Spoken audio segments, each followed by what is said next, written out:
today's webinar, Sustainable Project Finance, Stakeholder Engagement. We are delighted to focus on this as part of the 2017 webinar series here at the Institute of the Americas. In fact, this is our second webinar of the year. And the reason I say we're delighted to focus on this is because over the course of 2016, the energy program, the Energy and Sustainability Program at the Institute of the Americas went through a bit of an exercise to redefine some of our priority focus areas. And as one of those focus areas, we decided that the area and the issues of stakeholder engagement should be a principal focus. In fact, we created 6 principal focus areas for the Energy and Sustainability Program and all of the different things that we do across the region: webinars, roundtables, conferences, podcasts, as well as some of our other research and writing. And so we're very happy to be able to shine some additional light and have a discussion today on this critical topic of stakeholder engagement, but particularly as it pertains to project finance and project development. And so we're going to have a discussion with William Feragotto, who is a partner at the firm of Environmental Resources, ERM, and he's a partner based in their Bogota, Colombia office. I think William has been able to get his audio. William, good morning from Bogota. Thanks so much, or good afternoon, I should say. Thanks so much for joining us. Good morning. Thank you very much, Jeremy, for the invitation, and thank you very much for the participants to be present here and to hear what I want to show. Excellent. And as I talked a little bit about the focus of the Institute and our desire, one of the reasons why we think this topic of stakeholder engagement, I'm sure everyone online agrees with us, why we feel this is so important, is because it cuts across every element or every segment of the energy sector. It doesn't matter if we're talking about the oil and gas sector or segment. It doesn't matter if we're talking about electricity transmission. All segments of the energy sector, and really, frankly, any kind of extractive and anywhere where you're dealing with large-scale projects and infrastructure, have to now do a much better job from the beginning, or even before the beginning of project development. As soon as project conception begins, these issues and how you engage local communities, but not just local communities, local governments, local industry, everything that makes up stakeholder. And admittedly, stakeholder is a pretty large word. So, but we're happy, like I said, to have William Feragotto, who has been working on these issues of stakeholder, but community development for over 30 years. He's had experience across a wide range of projects. He's done baseline studies, sustainable monitoring and evaluation studies. He's used a wide range of unique and proprietary methodologies, but also using international standards. In fact, his bio says that he's done over 250 studies of this nature across the Caribbean, Central America, and South America. So, William, we're pleased to have you share your insights today with us. And we'll do for those of you who haven't joined us, I guess I should make sure you understand, we use the chat function when we get to the question and answer portion of the webinar. So we'll have a formal presentation by William. He'll walk through his slides and share his perspectives in a formal presentation for about 30 minutes. And then we'll have an open discussion and question and answer session that we'll do via the chat function here. So throughout the course of the presentation, you can type into that bottom bar, the bottom of your screen there, that bar, any questions or comments you may want to pose to William for the discussion. And we'll get to those after he finishes his formal presentation. Hopefully everyone saw what I wrote there, questions. So that's how we'll do that. It seems like a lot of folks have already figured out the chat function here this morning. So thank you for that. So William, over to you, and we look forward to your discussion on sustainable project finance and how you, I guess, manage risk. This is something, obviously, managing risk is a key to sustainability. Thank you, William. Okay. For me, it's an honor to be here with you.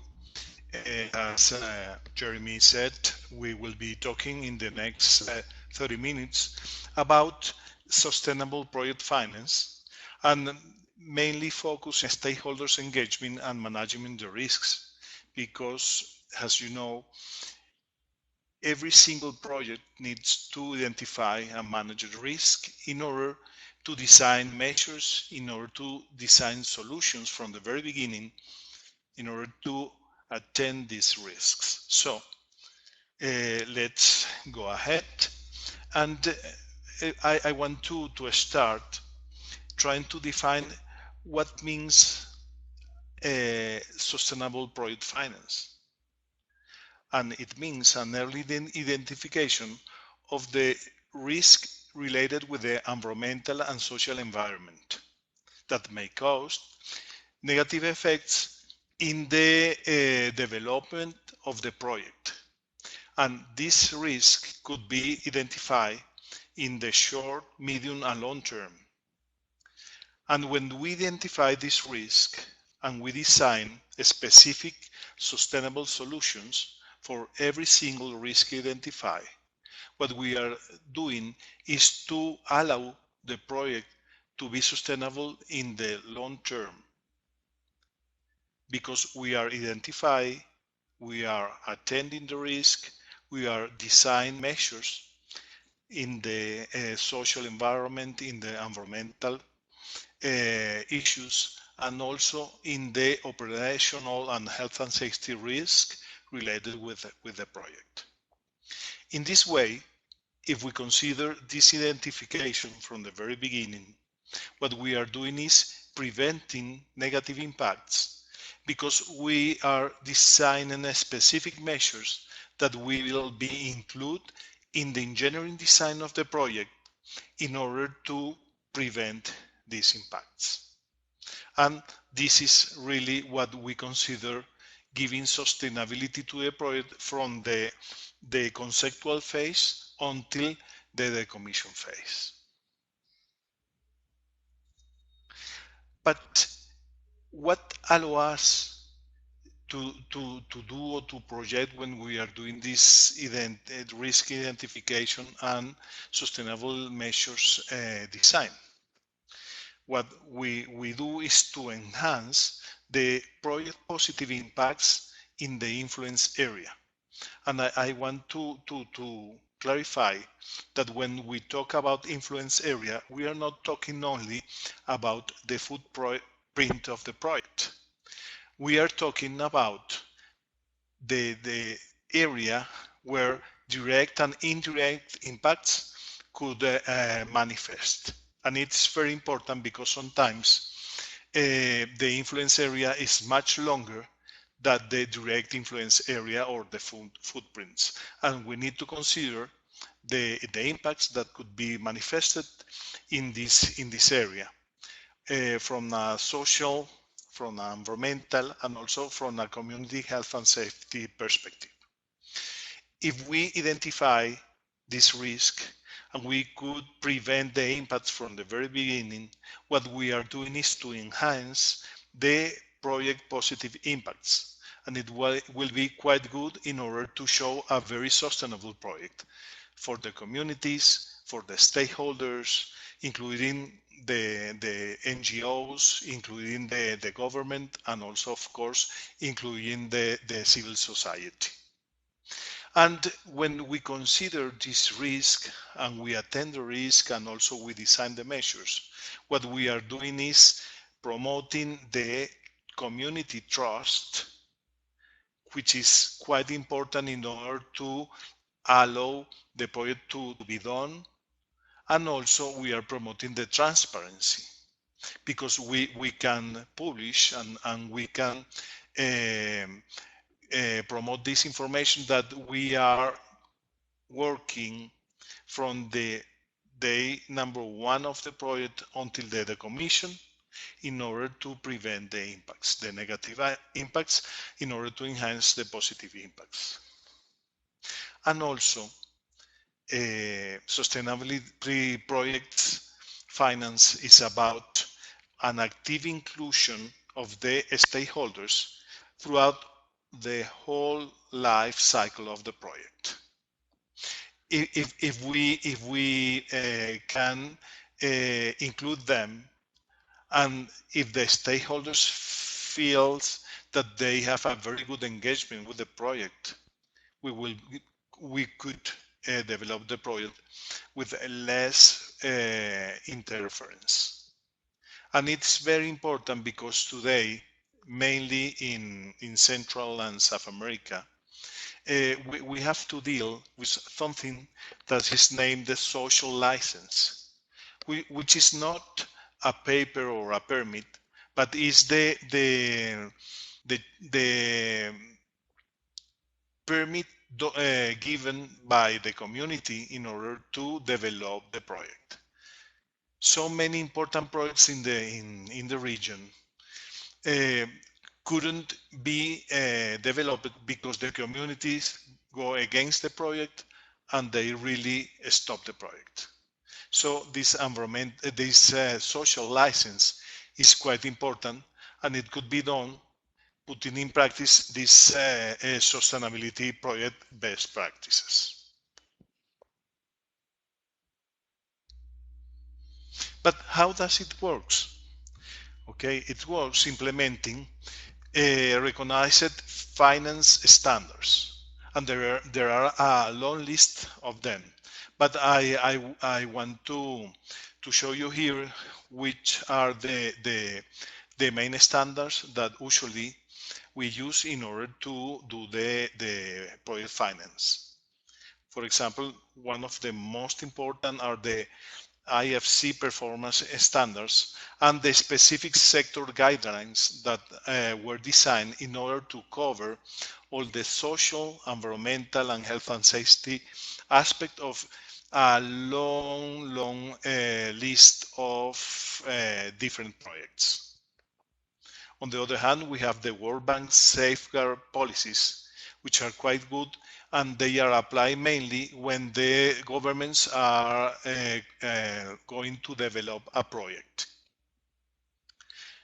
Other important standards, mainly in Europe, are the European Bank of Reconstruction and Development, and in the Central, the Caribbean, and South America, the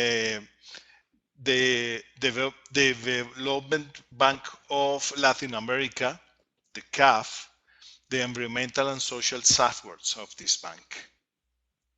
As you see, the lenders, they have their own standards.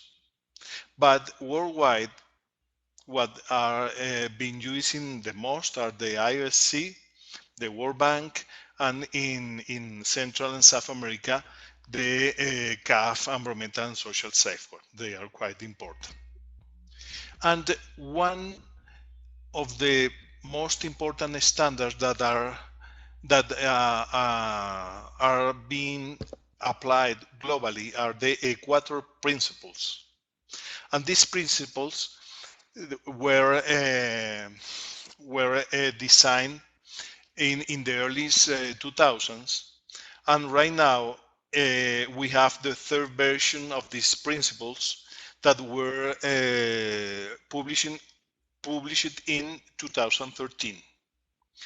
And the Equatorial Principles are a worldwide organization that right now have 89 financial institutions in 37 countries. And in most of the projects that are being developing, you have to use these Equator Principles in order to provide not only sustainability for the project, but in order to get the financing from these 89 financial institutions. On the other hand, we have also the United Nations principles for responsible investment. We are quite important, and they are directly related with all that have to be with social responsibility. And of course, some other international investors and lenders have their own policies or their own standards in order to provide the financial support for the projects. But all these standards have in common one important thing: the strict compliance with the relevant host country regulations. And here, this is an important thing that must be considered, because sometimes when you have to do, for example, social, environmental, and health and safety due diligence in a project, usually what you found is that the project is accomplishing with the host country regulations. But sometimes there is a gap. In some countries, it's a small gap. In other countries, it's a huge gap in order to accomplish with international performance standards. And one of the first things that you need to do in order to apply these international standards is to show to the project owners the international standards and to explain why, if they are accomplishing with the local regulations, they also have to accomplish with this standard that usually have a high level of standard than the local regulations. But continuing with the explanation about how does it works, we have here a graphic that allows us to understand the different stage of the project and the important to have in consideration the international principles for project finance from the very beginning in order to transit with this by this road with no delays. And the thing starts in the project concept phase, because if you start to design your conceptual phase of the project considering the international standards, you could save a lot of time when you start to scoping the field service and the pre-environmental and social impact assessment. Because if not, probably you are going to go to the field, you are going to collect information, and once you have to accomplish with more restrictive standards, you need to go again to the field and to have to take another primary information, and this will cause delays in the project, and of course in the resource, the financial resource that you are going to obtain. So it's quite important to start from the project concept and also to start with something that is quite important, which is the stakeholders engagement from the very beginning. After that, once you have the conceptual design of the project and you ask for financing, the international financing institution will categorize your project, and each one of these institutions have their own way to categorize. But what is very important is that this categorization is directly related with the level of risk of the project and with the level of local legislation that is in the host country. If you have a country with a high level of environmental, social, and health and safety regulations, your risk could be reduced. Okay, but for example, if you are developing a project very close to a national park or very close to ethnic communities, or the project implies a resettlement of human communities, the risk of the project will be higher, and you will be forced to accomplish with the more restrictive standards in order to obtain the financing for the project. So this is quite important to consider all these things, and that's why when we talk about finance project, we are talking about an early identification of all the social, environmental, and health and safety risk related with the project in order to be covered from the very beginning. What something is transversal with the life cycle of the project is the environmental, health and safety and social due diligence, because you have to continue explore and identify if your project is be conducting with the guidelines that you accept in order to obtain the finance, and also with the highest standards in environmental, social, and health and safety. Because this is not only to obtain the finance, but also to provide sustainability for the project in the short, medium, and long term. And today is very, very important to have a closure plan design from the year number one of the project, and it doesn't important if you will be having a project with a life of 25 or 30 years or 50 years, because if you have your closure plan design, what you could do is not to allow that the communities around the project depends a lot in your project, and it will allow you, once you decide to close, because it is the time that the communities could develop normally without the project.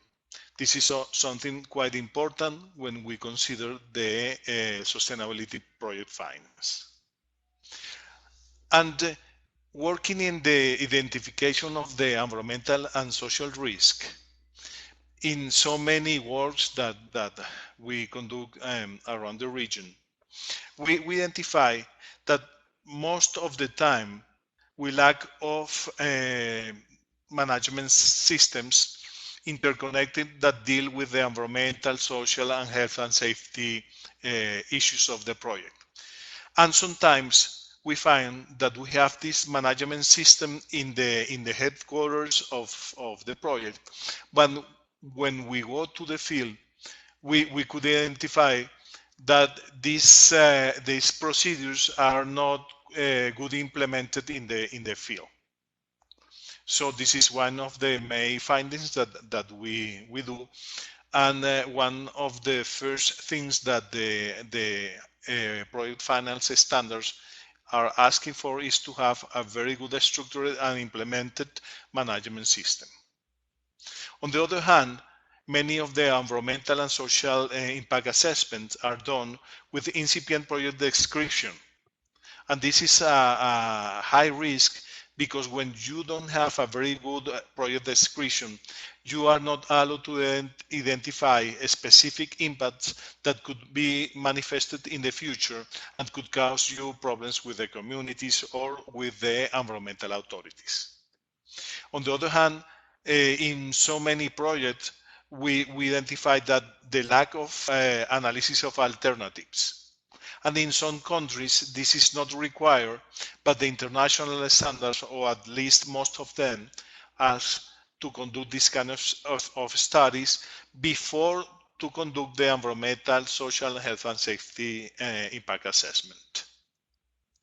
On the other hand, we find so many projects with superfluous environmental assessments, or let's say superfluous social assessments.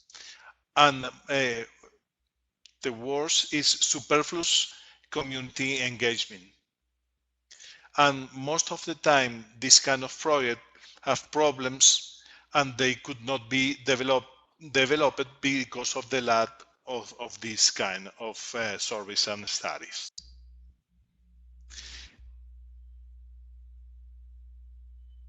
In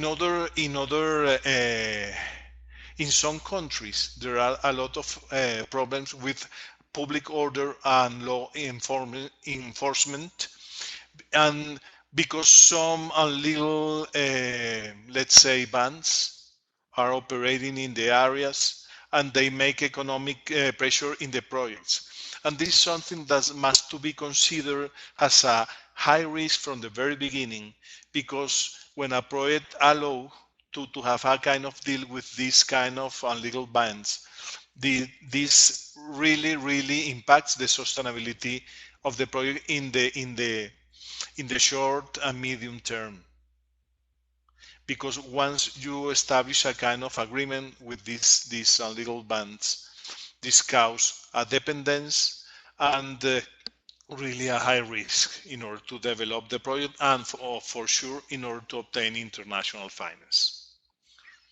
In other countries, There are ethnic groups that they are protected by the government legislation and also by the international standards.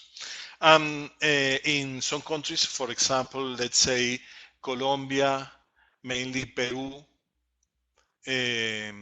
Venezuela, you need to develop a prior consultation with the ethnic groups before to obtain the permits of the license to develop the project.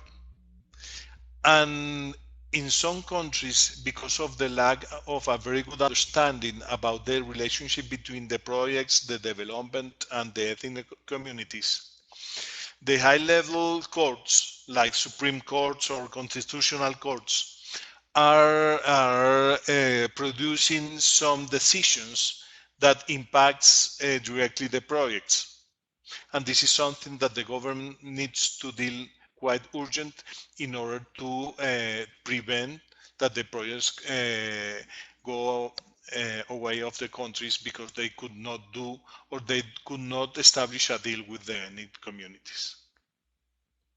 On the other hand, in some remote areas, when you try to implement a project and you try to hire local workers in order to incorporate them in the at least in the construction phase, there is a resistance and barriers to the formalization. And I had the opportunity to see some projects in remote areas, which is a main issue that the workers accept to use the protection, the personal protection equipment. And this put the project in risk because if one worker results with an accident, it will cause so many problems for this project. So as you see, if you understand these main issues that we are listing here, and you consider some others from the very beginning, you can work, for example, in the training of the local communities in order to understand, you know, the correct use of the protection equipment and many other things, for example. On the other hand, some environmental and social risks that are identified is the immigration into the project zones, because you know the lack, the expectancy of obtaining a work in the project. For the other hand, the management of the biodiversity, that in some regions of the continent are quite high, the biodiversity, and some projects are very close to protected areas. Also, there are exclusion zones, zones that are protected by the government, or also that are the territory of ethnic groups that you have to consider. The land use, for example, is quite important, because sometimes we want to implement an industrial project in a very agricultural area, and you need to consider if the land use designed by the local governments are aligned, or you are accomplishing with this land use. If not, you need to deal with an extra risk, and it is good to be identified from the very beginning. On the other hand, when the communities knows that a project is going to be implemented in the area, there could be a disproportionate inflation in the area, and it also affects the land use and the amount that the communities will be asking in order to, for example, to sell a lot for the project. Also, sometimes there are conflicts arising between the relationship with the local authorities that impacts directly the grant of permission for the projects. So one of the main risks is to be sure that you have a very good communication with local authorities in order to develop all the permit process without problems.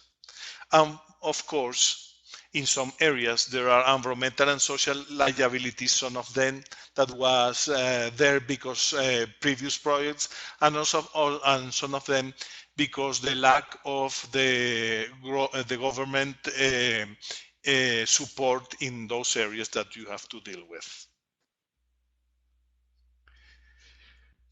From our perspective, there is important to consider the following recommendations. You need to have a clear description of the world projects, because sometimes when you present a project to the authorities and you present it partially, and after that you need to do a change in the permit of the license, the authorities start to feel uncomfortable with us. On the other hand, to an early identification of the applicable finance standards that you will be considered in your project design and in the budget of your project is quite important in order to reduce, the change in the budgets and also delays in order to obtain the financing for the project. Another thing that is quite important is to consider and to understand that the environmental and social impact assessment is a very powerful sustainability and management tool. This is not only a thing that we are going to use in order to obtain the permits of the license. This is a quite important management tool that will allow you to bring sustainability. On the other hand, an early and continuous community engagement and licensing is quite important, because if you let's feel the communities that the project also belongs to them, you will be having your support and you will be obtaining the social license. Also, the project transparency, to be completely transparent about the project impacts and benefits, of course, and the way to handle both of them. And a clear understanding of the local context and dynamics. Because if you don't understand, for example, the social relationship in an area, or the presence of illegal bands, or of the presence of ethnic communities, or the presence of cultural places, you are not allowed to deal in a good way with these kind of things in order to obtain the finances and provide sustainability to your project. I think that I finish exactly in the 30 minutes that Jeremy asked me to do, and I am more than happy to answer your questions. Thank you very much. Thank you, William. No, I think you're right. I think that was 30 minutes right on the dot. So thanks so much for that.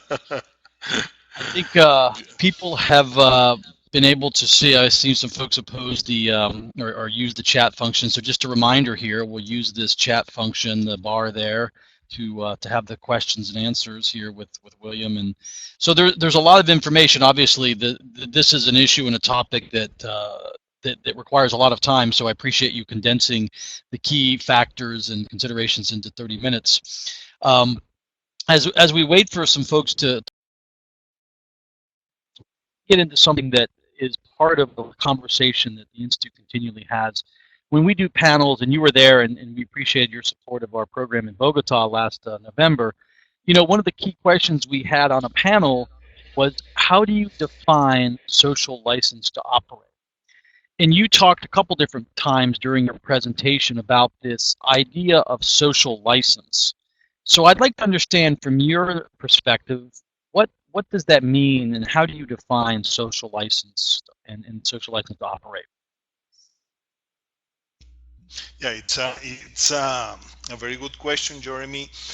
Mainly in the context of so many important projects in so many countries that couldn't be developed because the lack of this the social license. And I would say that the social license is the result of a very good engagement between the project developers and the communities around the project, and also a very good engagement between the project and other stakeholders like local and international NGOs, Hmm. local governments, and of course the international financing institutions. Because with that good engagement and with transparency, you will be gaining in your favor the, the permission of the communities, the NGOs, and of course the international financing institutions in order to develop your projects. And each one of them are quite important because, for example, if you don't have a good engagement with the communities around your project, they could cause strikes, and they could also Hmm. go directly to the court in order to prevent the development of your project. And you know, some projects that grant the permission from the governments in order to be developed were stopped some months before because the action of the communities, and also because the action of the NGOs that are supporting the communities. Okay, so answer your question. There is not a formal permit from. It's not a formal.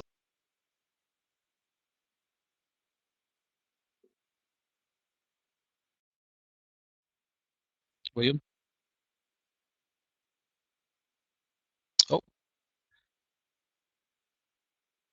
well, he was just about to give us the final answer to the question about social license, and I think, are you back, William? Sorry, I think we lost you for a minute. Wait, bear with us just a second while he reconnects.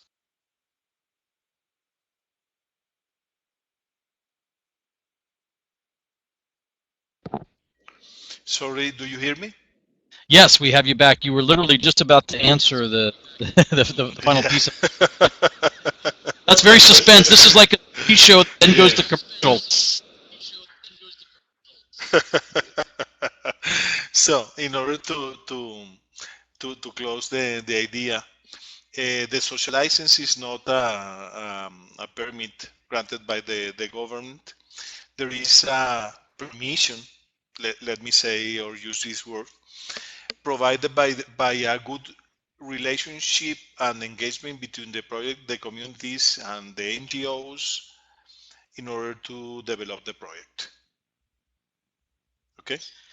Yeah, I think that's it is an interesting concept because this word license, it leads you to believe that there's some kind of formula or methodology, but like you said, it's perhaps a very different set of.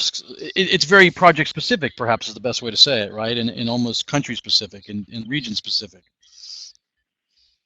See, exactly, Jeremy. And you know, in some regions of mainly in South America and in the Caribbean, because of the lack of the presence of the local governments, this social license must to be worked with a very carefully, because the communities probably will be demanding the support of the projects in order to obtain some kind of services, and the project is not the government, you know. Right. No, and that's certainly something Situation discussions, a lot in Peru last year.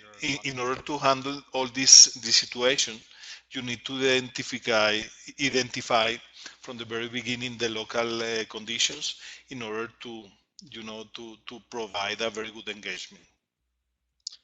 Excellent. Well, I want to make sure folks have the opportunity to ask. I've got a couple more questions that I'm happy to pose, but please, folks, feel free to jump in and post some questions here. While people think, let me throw something else that I think is also a very difficult concept in every country is different, but you talked very briefly about Consulta Previa. So where does that fit in sort of your roadmap, and how do you manage Consulta Previa in terms of your work on project lifecycle and sustainable project finance? Yeah, it's a very good question, Jeremy. And you need to the consulta previa or the consultation, the previous consultation, the prior consultation, sorry, Prior consultation. with the indigenous community or the native communities must to be identified from the conceptual phase of the project in this kind of risk analysis that we are proposing to do in order to get the sustainability of the project. And after that, you need to start with this prior consultation. Once you start with the the with all the paperwork for the environmental and social permits in the countries, okay? Because sometimes this is a very long process that take a lot of months, and you need to start from the very beginning. And for example, in Colombia and in Peru, you require to do that in order to grant the permission to develop the project. There are so many, for example, in Colombia, particularly where I'm working some more than 10 years right now. Um, we need to identify the indigenous communities, also Afro-American communities and other communities that are protected by the law. And you need not only to present the project to the communities, but you need to identify the impacts of the project could cause. You need to identify the baseline with the communities, and also you need to design prevention measures or mitigation measures, and to get some agreements with the communities in order to compensate the impacts. So as you see, this is a very, very important matter that need to be considered from the conceptual phase to the project, and need to be done prior to obtain the or to grant the permit or the license. Is it fair to say though that it's still the prior consultation concept, especially in a couple of countries, is still one that is, how can I put this, a bit misunderstood as to the purpose and how it's implemented, especially by government and how the government tends to want to use it. And I'm specifically referring to some of the oil and gas upstream in the project development. I mean, is that a fair, that people have a unfortunate misunderstanding about what the purpose is and how to use it? Yeah, I would say that the concept, the idea, or the philosophy of the prior consultation is a good philosophy in order to protect the communities that historically are were affected, by the presence of people that were coming far away for their land. Okay, Mm-hmm. but the thing is that because a misunderstanding of the best practices in order to develop the previous consultation, the communities are seeing this as an opportunity to obtain financial resources, and also to obtain services that the governments usually are not providing. Yeah. And as you could see, the function of a project, and it does depend about the kind of project, is not to provide services to the communities, to provide development for the country, and to produce, for example, energy, or to obtain oil and gas, or wherever. Right. So the thing is that this misunderstanding are causing problems, and are causing delays in the development of the project in some countries. Right. No, the fundamental challenge of the perhaps weakness of government or weakness of institutions as you get into especially farther away from capital cities and into more rural and less developed areas for sure. I want to try and we'll wrap up here. One more question. I think some people are being very shy today, William. I don't know. I know this is a challenging topic, but that's fine.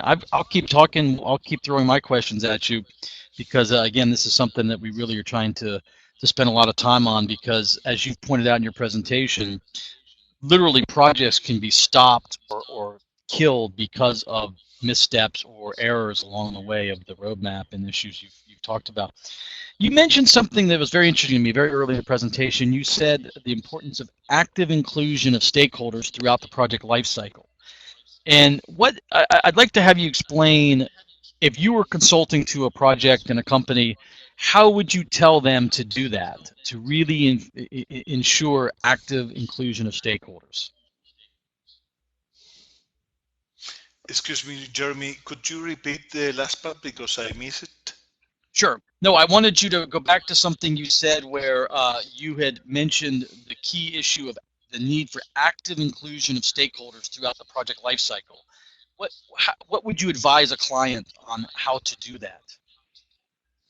Okay, the first step, and it's quite important, is to do a stakeholders identification, mapping, and characterization, and to do a survey about the perception of the communities related with the kind of product that you are going to develop. In this way, you can develop an strategy or a communication strategy to do the engagement with the stakeholders. This is, one of Mm-hmm. the things that must to be done very early in the project. Okay, so that, that sets up somebody's question here that I think is very good, which is how do you manage the change in host country authorities in order to avoid what is negotiated can be changed? And so I think that it sort of is a nice segue from what you just said, being stakeholder being local or country authorities. Yeah, exactly. And this is a very, very good question because we know that probably we start to all the process with an authorities, and it is very usual not only at the central government level, but also in the municipalities, the mayors, and these local authorities. And what is quite important is to have very well documented all the agreements and be signed by the project, the authorities, and also to have witnesses in order to be sure that the agreements that are stated have to be maintained in the future. On the other hand, if you have a very good communication plans and a very good stakeholders engagement, all around the project knows about this kind of agreements, and this brings transparency and also give you the support of the community and all the stakeholders in order to know which kind of agreements do you agree with the authorities in order to prevent that could be changed in the future. Perfect. So I think that's so. The next question is sort of a little bit related that the same person had, which is how do you avoid corruption, negotiation, or execution of the project? Not only corruption with authorities, but also with local community leaders. And I think you talked a little bit about that, where you said, that if you deal with certain groups and you meet their demands, you have to be careful what that leads to. So could you talk a little bit more about the issue of corruption? Yeah, and yes, and it's a great question, and of course a very real question. And when you before starting your project, you do a very good risk in the identification, and of course you identify the possibility to have corruption in the local governments mainly, and as I mentioned, that the local communities are expecting to obtain money in order to allow the project to be developed. You can establish a clear policy first. You can document the risk, and also you can develop a communication plan and a strategy in order to do every single deal completely transparent, having witnesses during these deals with the authorities and the communities in order to prevent this kind of this deviation of the good practices international. So I would emphasize, I want to highlight the importance of identify this like a real risk of the project, to understand the situation, to characterize the stakeholders, including the authorities and the communities, to develop an strategy for the communication, and to well documented every single thing with witnesses, including the communities and the NGOs. So the issue of corruption is literally one of the risks that you go through the exercise of developing a management plan. So how to deal with those issues. So let's. Wow, now we're getting, folks are really chiming in. This is fantastic. So we'll move on to a couple other questions here for you, William, before we wrap up. Have you seen any community that does not have the same civil concepts as the government, and maybe request to renegotiate the terms of an agreement? Or again, this issue of when leaders change and therefore request the change of terms of agreement. So maybe go back to sort of the federal central relationship as part of that. Do you hear me, Jeremy? Yes. Yeah, go ahead, please. Okay, good. Yes, this is a good question, and I had the opportunity to be involved in, for example, resettlement projects where the communities try to change the agreements that were agreed before.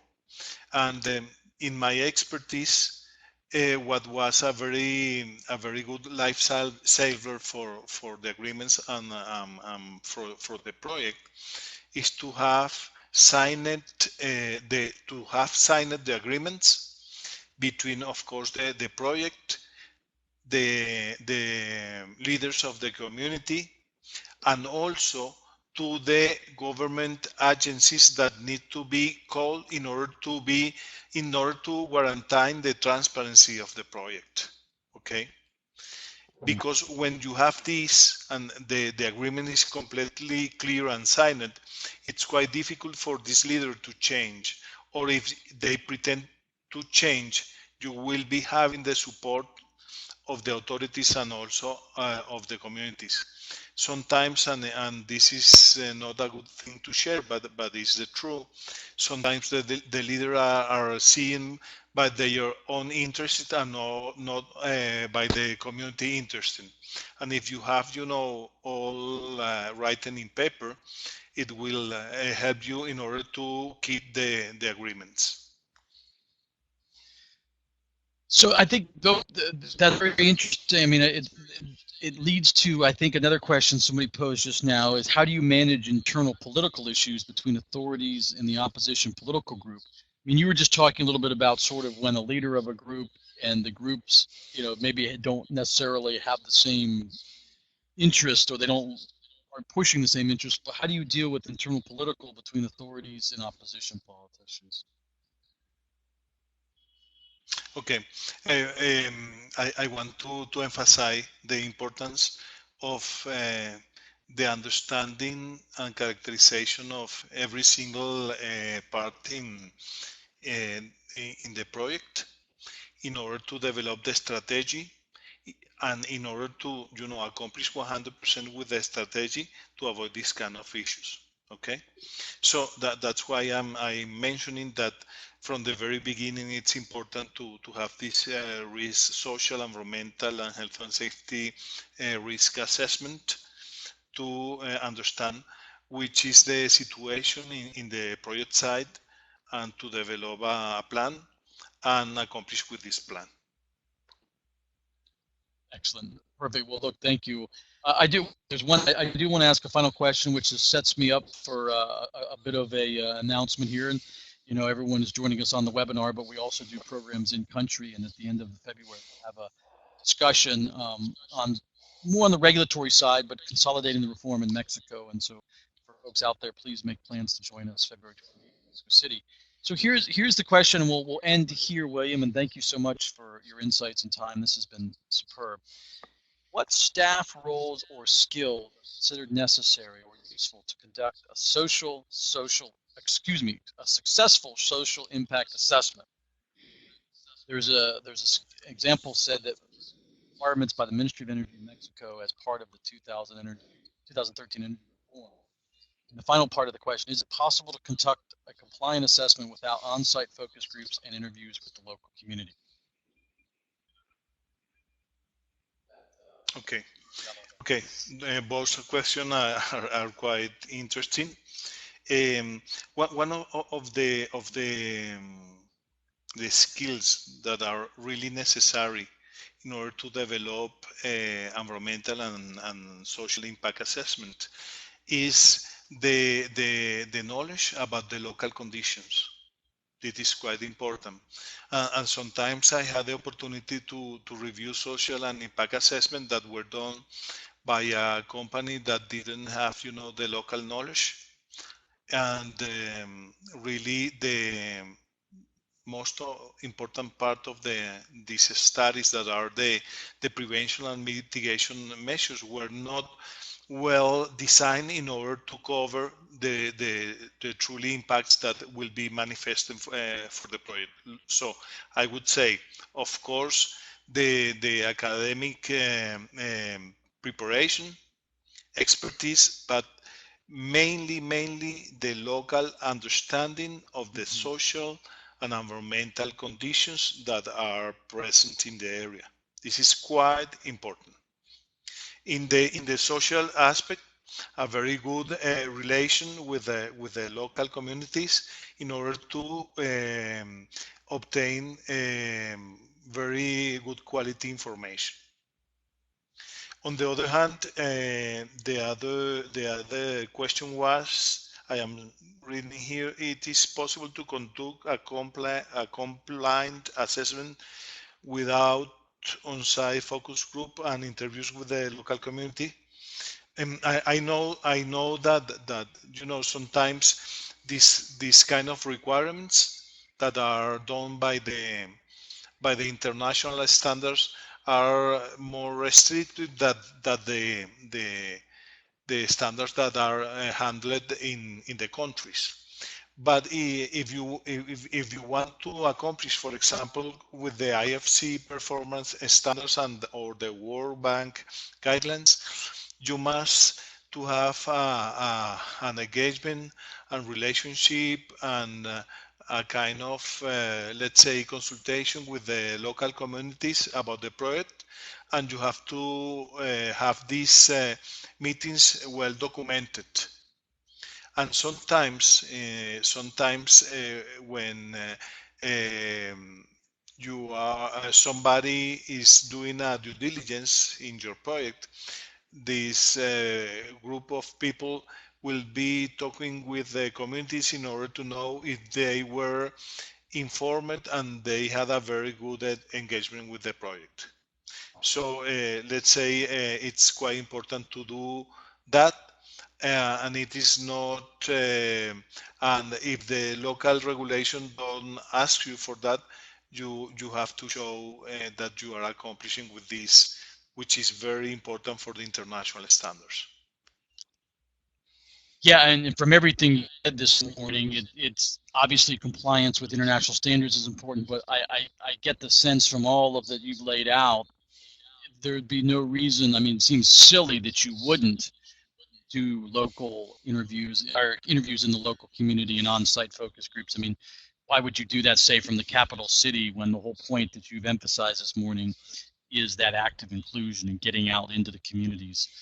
So Well, it's the end of the hour. We could go on, but I know folks tend to need to go to other things, as you do too, William. So I want to thank William Feragotto from Bogota, Colombia, and Environmental Resources Management for his time this morning and sharing all of his wonderful insights. And we really appreciate that. So, William, thank you so much and all the best. And we look forward to seeing you again soon. We really appreciate it. You're very welcome, Jeremy, and really it was an honor for me to be here. If there are some questions that were not answered during this session, feel free to send the question to my email, and I will be very happy to answer you. Okay. I'll put there's your email back up the screen for everyone. Thanks everyone for joining us. We really appreciate it. We look forward to having you either join us in person at, like I said, our Mexico Energy Roundtable, February 28th. And real quickly, we'll also have a roundtable in Buenos Aires, Argentina, March 30th. So we'll see everyone in person or online again soon. Stay tuned. We will be announcing a new webinar for March in the next couple of days. Have a wonderful rest of your day, everyone. Thanks so much.